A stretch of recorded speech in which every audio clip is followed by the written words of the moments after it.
నమస్కారం news 9 TV తెలుగుకి స్వాగతం. తిరుమల రాజకీయం జగన్ సంచలన కౌంటర్.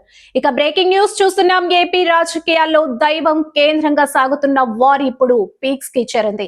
తిరుమల పవిత్రతపై మంత్రి పయ్యావుల కేశవ్ చేసిన వ్యాఖ్యలకు మాజీ సీఎం వైఎస్ జగన్మోహన్ రెడ్డి పదునైన కౌంటర్ ఇచ్చారు.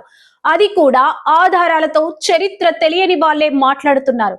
అసలు చరిత్ర ఇదిగో అంటూ జగన్ బాంబు పేల్చారు. వైఎస్ఆర్ మార్క్ భక్తి, జగన్ వాదన. తిరుమల 7 కొండలు హిందువుల ఆరాధ్య దైవమైతే ఈ 7 కొండలను అధికారికంగా గుర్తించింది ఎవరో తెలుసా? జగన్ చెబుతున్న దాని ప్రకారం అది దివంగత వైఎస్ రాజశేఖర రెడ్డి గారే. పయ్యావుల గారు ఒక్కసారి గతం చూడండి అంటూ జగన్ ఘాటైన విమర్శలు చేశారు. జీవో నెంబర్ 746, 747 ఇవి సామాన్యమైన కాగితాలు కావు. తిరుమల క్షేత్రాన్ని 7 కొండలు రక్షించిన కవచాలు. టీటీడీ పరిధిని ఏకంగా 350 కిలోమీటర్లు పెంచి ఆ పవిత్రతను కాపాడిన ఘనత తన తండ్రిదే అని జగన్ గట్టిగా గుర్తు చేశారు. జీవో నెంబర్ 746, జీవో నెంబర్ 747 ఒకసారి ఫస్ట్ చూడండి. ఒకసారి ఫస్ట్ ఆ జీవోని చూడాలి. ఫస్ట్ మీ అందరికీ కూడా ఎడ్యుకేట్ కావాలి. అసలు ఆ జీవోలు ఇచ్చింది ఎవరు? రాజశేఖర రెడ్డి గారు ఇచ్చినారు. ఆ జీవోలు ఏంటి? టీటీడీని 7 కొండలుగా గుర్తించింది రాజశేఖర రెడ్డి గారు నాన్న. టీటీడీ పరిధిని 350 కిలోమీటర్లకు పెంచింది నాయన.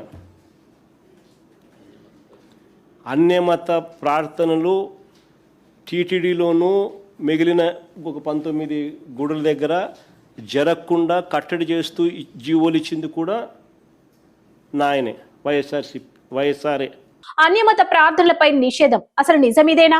మరో సెన్సేషనల్ పాయింట్ ఏంటంటే టీటీడీతో పాటు మరో 19 ప్రముఖ ఆలయాల దగ్గర అన్యమత ప్రార్థనలు జరగకుండా నిషేధం విధించింది కూడా వైఎస్ఆర్ హయాంలోని జగన్ అని స్పష్టం చేశారు. అన్యమత ప్రచారంపై కఠిన ఆంక్షలు, టీటీడీ సహా 19 పుణ్యక్షేత్రాలు, సనాతన ధర్మ రక్షణ. ఇంత స్పష్టమైన చరిత్ర ఉంటే ఇప్పుడు కూటమి నేతలు కొత్త డ్రామాలు ఆడుతున్నారని జగన్ ఎద్దేవా చేశారు.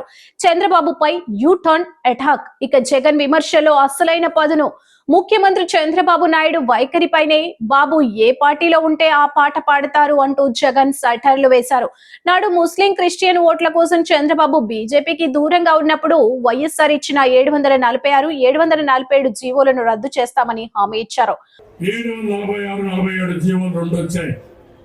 నేను ఉన్నప్పుడు ఎప్పుడు కూడా 746 కానీ 47 జీవోలు అవసరం రాలేదు.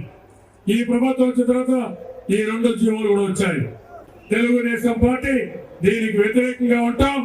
రేపు అధికారంకి వస్తానే ఈ 2 జీవోలు కూడా తీసేస్తామని చెప్పి కూడా నేను మీ అందరికీ హామీ ఇస్తున్నాను. అప్పుడు లేని హిందూ ధర్మం ఇప్పుడు గుర్తొచ్చిందా అని జగన్ సూటిగా ప్రశ్నించారు. కేవలం రాజకీయ ప్రయోజనాల కోసమే బాబు రంగులు మారుస్తున్నారని, తన తండ్రి వైఎస్ఆర్ మాత్రం ఎప్పుడు దైవ కార్యంపై చిత్తశుద్ధితో ఉన్నారని జగన్ వాదించారు. చంద్రబాబు నాయుడు గారు అప్పట్లో బీజేపీతో లేడు. ముస్లిం ఓట్స్తో పనిపడింది, క్రిస్టియన్ ఓట్స్తో పనిపడింది. అప్పుడు ఇదే చంద్రబాబు నాయుడు గారు ఏమన్నా 2009లో 746 జీవో, 747 జీవో వైఎస్ఆర్ గారు ఇచ్చినారు, మేము వచ్చినా క్యాన్సిల్ చేస్తామన్నాడు. ఇది హిస్టరీ. ఆ వీడియో రికార్డ్ ప్లే చేయి మా చంద్రబాబు నాయుడు అన్న మాటలు ఉన్నా. సడన్గా అడిగేసరికి ఎన్ని అంతా మా రీసెర్చ్ వాళ్ళు అంత ఇబ్బంది పడతారు. వీడియో క్లిప్పింగ్ పంపిస్తాను నేను చంద్రబాబు నాయుడు అన్న మాటలు. 2009లో చంద్రబాబు నాయుడు అన్న మాటలు. జీవో నెంబర్ 746, జీవో నెంబర్ 747 మీద మీ అందరికీ తెలుసుకోవాలి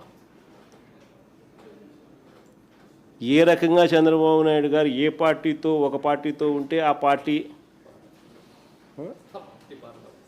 పాట పాడతాడు.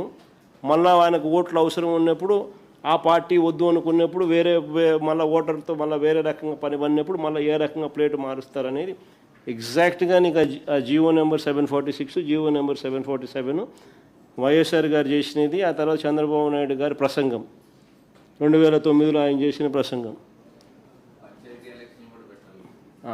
మళ్ళీ చంద్రబాబు నాయుడు ఇప్పుడు ఏమంటున్నాడు? ఇవి కూడా కంపేర్ చేసినామనంటే చంద్రబాబు నాయుడు గారి క్యారెక్టర్ ఏంది, నైజం ఏంది అనేది అర్థమవుతుంది. దొరికింది అదేమన్నా? అది జీవో నెంబర్ 746 అందరికీ పనిచేసేయండి. మా అందరికీ జీవో నెంబర్ 746 బాగా అందరు చదవండి. దాంట్లో ఏమైనా ఉందా?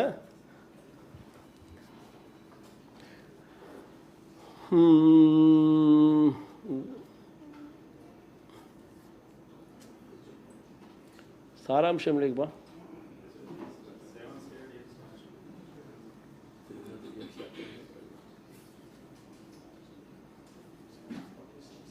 కానీ ముందు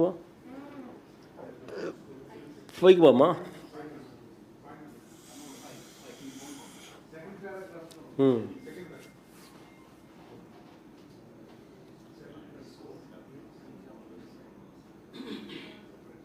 కానీ ముందు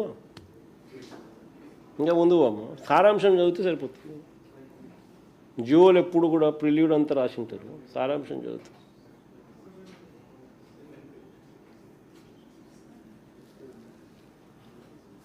అదే టీటీడీ గురించి పూర్తిగా బ్యాక్గ్రౌండ్ అంతా రాస్తూ దాని విశిష్టత దాని గురించి అంతా కూడా చెప్తూ 7 కొండలు అన్నది డిఫైన్ చేస్తూ జియో ఇచ్చింది.